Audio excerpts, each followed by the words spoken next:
Hello everybody out there in the bookverse, it's Stephanie, and today I'm back with my July reading wrap-up. I know I didn't do one of these for June, but we're just gonna move past that. And I'm going to do July, and it's fine. I have accepted that I'm falling behind on some things, and I was really happy with my reading in July. I was pretty busy because I did go on vacation, and I had a lot of school stuff that I was working on, so I am pretty happy with the books that I was able to read. Plus, I really enjoyed most of the books that I read this month, so it was a really good reading month for me. I managed to read 8 books, which was really good considering everything that I had going on. I expected to read more while I was traveling, but I was very tired for a lot of it, especially on the way back. I just could not focus. I was that tired. It was kind of pathetic. But I did still read when I was just kind of doing things around, or when I was in Switzerland sitting on my balcony eating pastries, or when I went to the bakery and coffee shop in London. I read some of Ruin, and oh my gosh, it was just amazing. Like, all the reading times in Europe just brought me so much joy. So we are going to start out with 3 books that I'm not going to talk about a whole ton because I did make an entire vlog about these books. And those are People We Meet on Vacation, Book Lovers, and Beach Read, all by Emily Henry. I will link the vlog for that either up above or down below in the description, so you can go check that out and get some more of my thoughts on these books. These are adult romance books. Beach Read is set in like small town, cabin on the lake feel. It doesn't really have the true beachy aspect to it, but I still really enjoyed this, liked the characters, liked the premise. It was pretty deep, and it got into a lot of kind of like back stories of our characters and why they are the way they are and some of the emotional things they're working through. So I did really enjoy this one quite a bit. Also, Book Lovers, this is her most recent release. This one is, again, small town vacation feel. It has sisters aspect to it. It's kind of a bad first impression to lovers trope in it, and I really liked it. This one was so much fun. I binged it. It was great. And the other one is People We Meet on Vacation. This one definitely has a lot of travel aspects to it, so it felt a very holiday summery feel to it. I liked the main characters, friends to lovers. That's one of my favorite tropes, and this one was a whole ton of fun as well. So overall, I enjoy Emily Henry.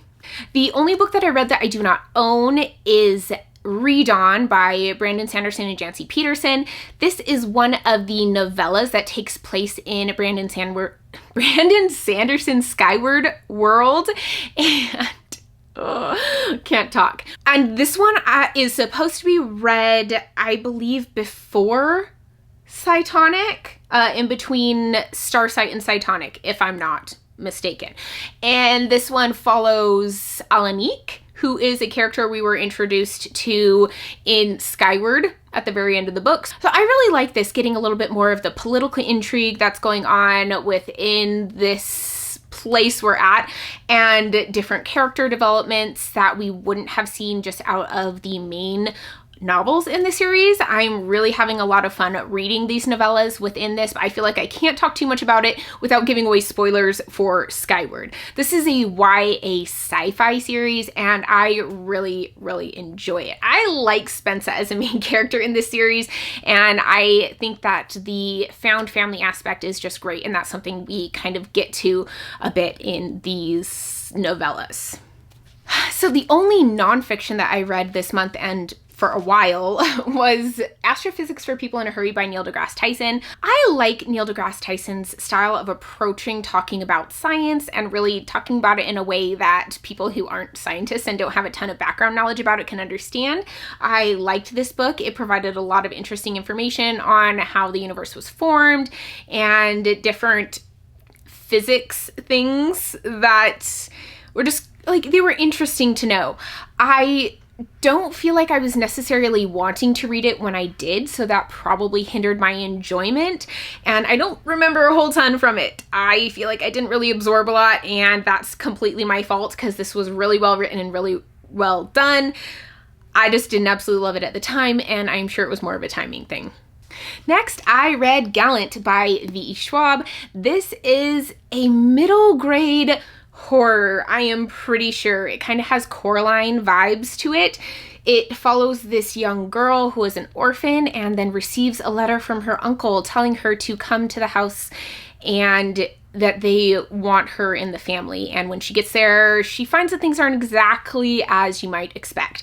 I thought it had very creepy vibes to it in a not scary way, just kind of dark vibes without being overly so, which makes sense since it is a middle grade. I liked her writing style, but I do feel like it was a little short. It felt a little rushed, and like we didn't get as much character development as I would have liked, or world development either. There was a lot going on here that I would have liked more of, honestly. But overall, I had an actually really good time reading it. I binged it in practically one sitting. I did live sprints with my Patreons because this was our Patreon buddy read for the month of July, and I had a good time. I think I enjoyed it more because I read it so quickly.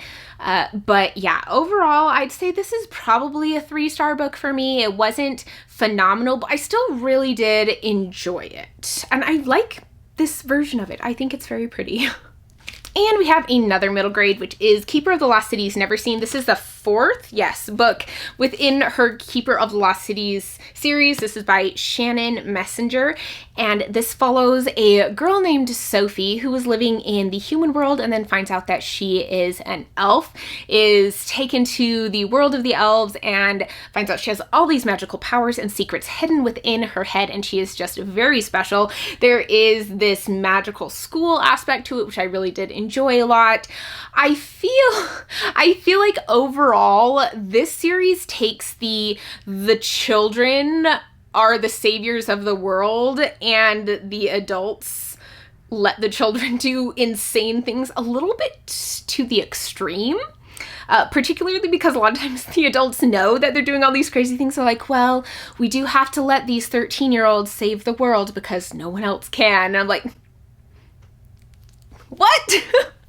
But it was a decent time. I feel like it kind of dragged quite a bit, and I don't think it needed to be as long as it was. I think some of the characters in here that we were introduced to are really interesting, and we have some new people in here that I think are going to be a lot of fun moving forward. I do think, though, that this series is a little bit longer than it needs to be. There's just a lot of almost downtime when we're just kind of getting these kids talking, and just the way they talk, the dialogue is a little bit cringy and over the top for me, but I still have a decent time with it. And I did get the audiobooks for these when they were on sale on Audible, so now I am listening to the audiobooks, and I think that has helped a decent amount because I'm able to kind of read them while I'm doing other things. So I have been enjoying that, even though I don't tend to enjoy middle grade audiobooks quite as much. I think I needed it for this series. And the final book is definitely my favorite of the month, without a doubt. Like, not really a question. That is Ruin by John Gwynne. This book is phenomenal. It is so good. I absolutely adore it. It is the 3rd book in his Faithful and the Fallen series. It is a Norse-inspired adult high fantasy series. It is in this brutal world where a war is coming and there are gods involved, and you have these good angels and these bad angel-esque things, and you have these chosen kind of avatars, I guess, on the earth who are humans, and you're trying to maneuver within this world of these crazy politics and backstabbing and plotting, and there are giants, and there's this wolf companion that I absolutely love, and the characters are amazing and I love them, and this was just so good. I can't say enough good things about this series. I love it. I love John Gwynne's writing. I am really so invested in this world, and I cannot wait to read the 4th and final book in the series. I already own it. I'm hoping that I'll be able to read it in August, but if not in August, definitely in September. But yeah, this was a wild ride of a book. I can't say a whole ton about it because it is the 3rd within the series, but it was amazing. This is my favorite book in the series so far, and I love it. I love it so much. I can definitely see the hype around the series, and I am so on board with it. I love John Gwynne's writing now. I'm now a John Gwynne fangirl along with everyone else, it feels like. So those are all the books that I read in the month of June. Let me know down in the comments what you read. What was your favorite June, July. What was your favorite book that you read in the month of July? And of all the books that I read, which one do you like the most? Which one's your favorite of the ones that I read this month? And as always, if you like this video, give it a thumbs up. And if you want to see more from me, hit subscribe button down below and the bell icon so you'll be notified when I post new content. And I will see you guys in my next video. Bye.